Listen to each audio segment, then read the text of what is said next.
Hey team, I wanted to go ahead and make a video here just talking about the positions and where the positions go, everything, kind of how we run things on this team because honestly, taking, 15, 20 minutes or so to do this at soccer practice, being that we have very limited time at practice and don't tend to get through everything we want to get through anyway, I figured I would make this and hopefully everybody watches this and gets an idea of how we do it. That way I don't have to spend 15, 20 minutes going over this in practice, although we will eventually do this.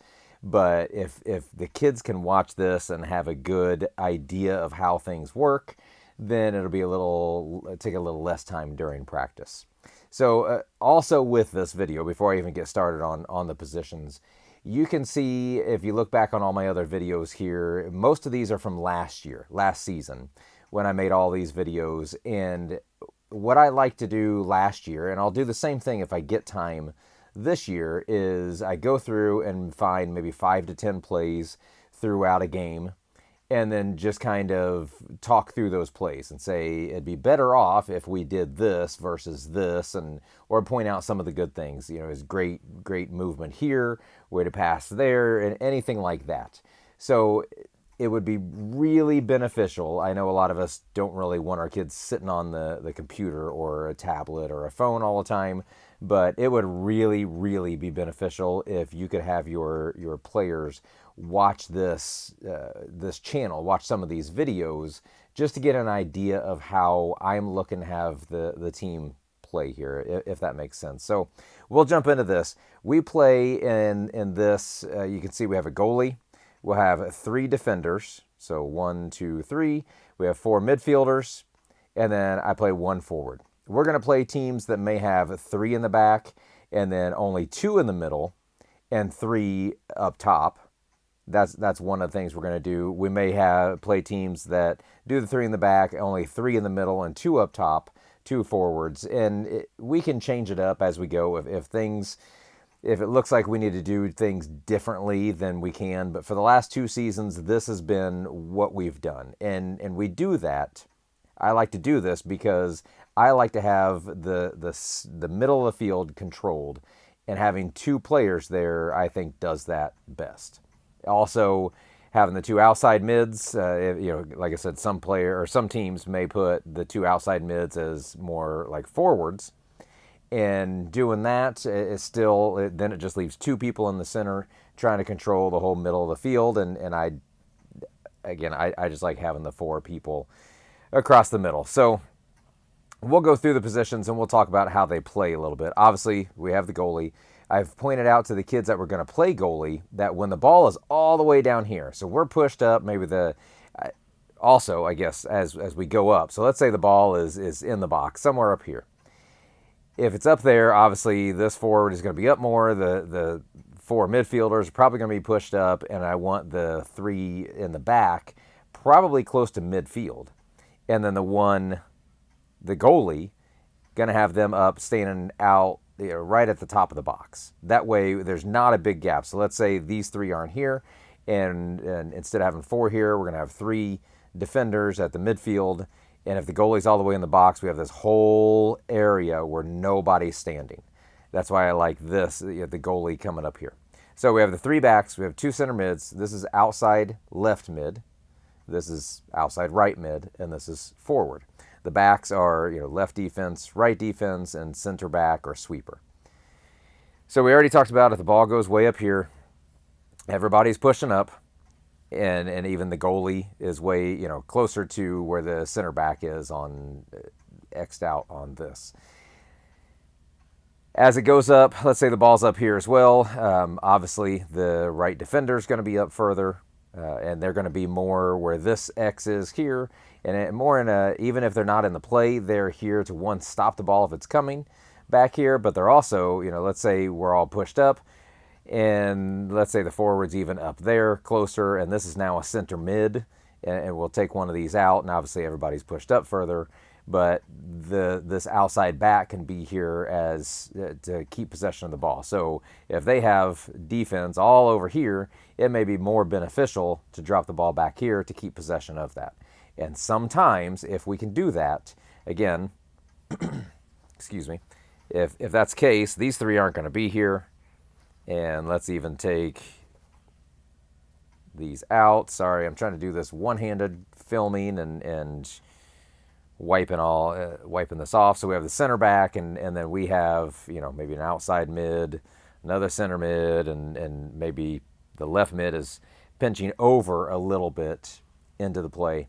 So we get the ball, maybe it comes back here to the outside back, swing it around, and by this time the outside mid is coming out to be closer, out to the side. And if we can do this quick enough, we can get the ball over here, and then we can maybe attack before they really get everybody mixed, or all the defense pushed over to this side. Maybe if they're doing that, they get a couple over here, but we still can create an advantage over on this side. So I'm going to try to wipe this and do some more.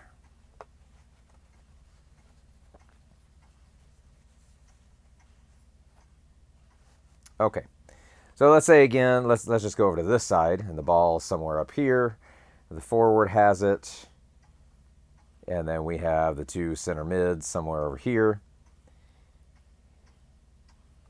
We have this outside mid maybe here in a position to drop the ball back, or without working on, we'll go over offsides maybe here, but without factoring that in, maybe the outside mid is pushing up here. We can get the ball over here. And on this situation, this outside mid is here. One of the two center mids and or the outside mid will be going into the middle. Hopefully that outside mid can then play the ball across. One of these two can hopefully get a goal on that. When the ball is here, we're going to have the left defender, the center back, and the right defender up in here. Okay. Sorry, bear with me. Well, I'm cleaning that off.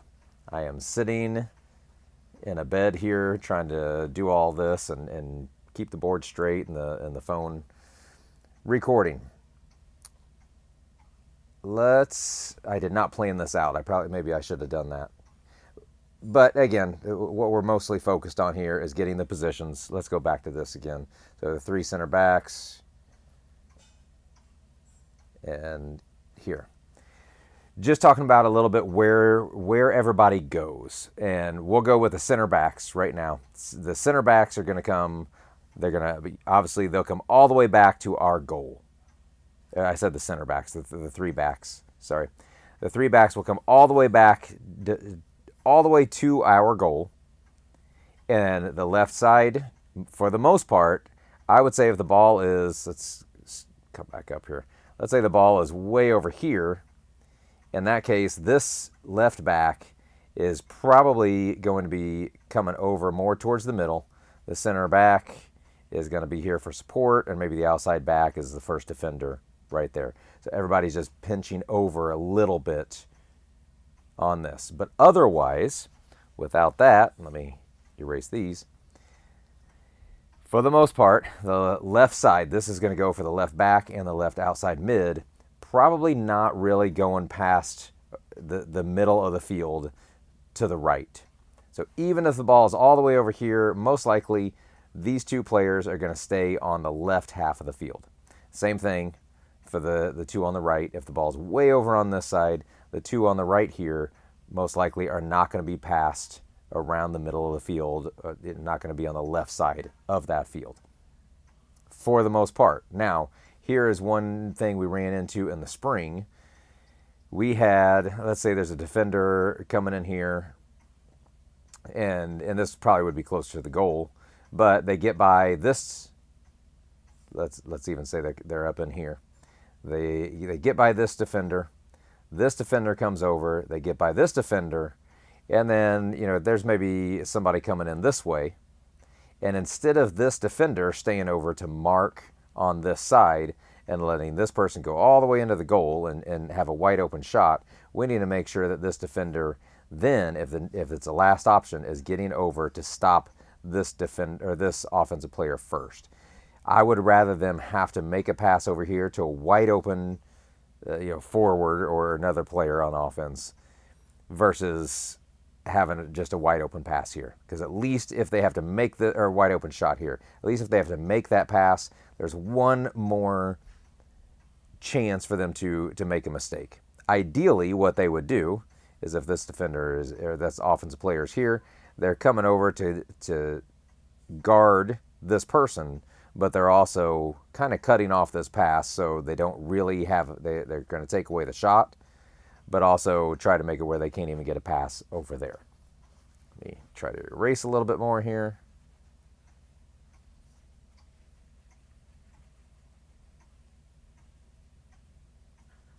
Good enough. So again, we're back to the center back, left back. Same thing, like I said, the outside mids are, for the most part, they're staying on their half of the field. The two center mids pretty much go everywhere on the field. If the ball is all the way back here, they're probably here marking up. If the ball is all the way up here, they're up there trying to score as well. So the center mids, in the last couple years, I've had those are typically, they control the ball the best, but they're also a couple of the most in-shape players on the team because they are running nonstop. They're always in the play. Wherever the ball is, they're going to be there for the most part. When I say that, if the ball's all the way down here in the corner, I don't want the two center mids to be like, well, I guess I have to be in the play, and they're going to be standing right there. That's not really the case. In fact, if the ball's in the corner, hopefully, depending on if that's a forward or the outside mid, if it's, sorry, there's a little bit of a glare. If it's the outside mid, then maybe one of them is coming over here for support in case they need to drop it, because most likely there's going to be a couple defenders here. So if they need to drop it and then we cross it, that's fine. If it's the forward, maybe the outside mid is going to be here. If the forward's in the corner, maybe the outside mid is going to be in this position. And then the two center mids are coming up here into the middle to hopefully get across either originally from the forward or dropping it back then to who would be the outside mid over and going over there. With that being said, the forward, for the most part, and there's going to be times when this could change, but the forward, obviously, once we're going to start the game when everybody's on this side of the field, but when the defense, when their offense has the ball way down here, and then our defense is down this way, and then let's say now this row would go away, and we have the three defenders, we have the four midfielders, and at this point, the forward, our forward, probably isn't going to come much further back than midfield. So during the game, I have that glare back again. I need to turn this or get the angle right. For most of the game, the forward is going to stay on this half of the field over here. All four mids go all the way up, all the way back for the most part, and the defense, again, for the most part, probably won't really go past midfield. So the defense is going to stay mostly on this side of the field, forward on this side of the field, outside mids, if we do keep that line going, outside mids and defense are going to be, let's say the left one is going to be on this side of the field, all the way up, all the way up, all the way back, but staying on the left side of the field. The right mid, right defense, right mid is all the way up, all the way back. Right defense is most likely, again, this half of the field, but they're going to mostly be in this quarter of the field right there. Left defense, this quarter of the field. And then, like I said, I'm getting a lot of marks on here now. But like I said, then the midfield, all the way up, all the way back, same thing, just staying on your half. Just to recap, forward mostly on that side, defense this side. If you're in the center, you're mostly staying in the center. The center mids sometimes can get pulled over to the sides a little bit, and they can, like I said before, they can kind of be everywhere on the field. And then the goalie, when the ball's all the way down here, top of the box, I'm not going to erase this now because I'm just going to be done. I was going to go over more, but it's already almost 15 minutes here, so I'll end it with this, and we'll do more of these. But if the ball's all the way up, the goalie's going to be at least at the top of the box. So thank you for watching. Please, please, please, if you haven't already, hopefully as the parent, you haven't even gotten this far. You've just let your kid watch this. But if you have and your kid has not watched this, please let your kid watch this. This would be really beneficial to have them at least hopefully understand this, even if it takes them a couple times of watching it. And then if they want to go back, which this would also be beneficial, I know I said at the beginning, if you could have them go back and at least watch a game or two of the videos from last year and just start to understand how we go through all kinds of plays, movement. This player should have been in this position, should have dropped back here for a pass, or should have defended this way. I think it'd be really beneficial if they can go back and watch at least a couple of those. The longer videos, honestly, if they could watch all of them, that would be really awesome. So thank you. We'll see you.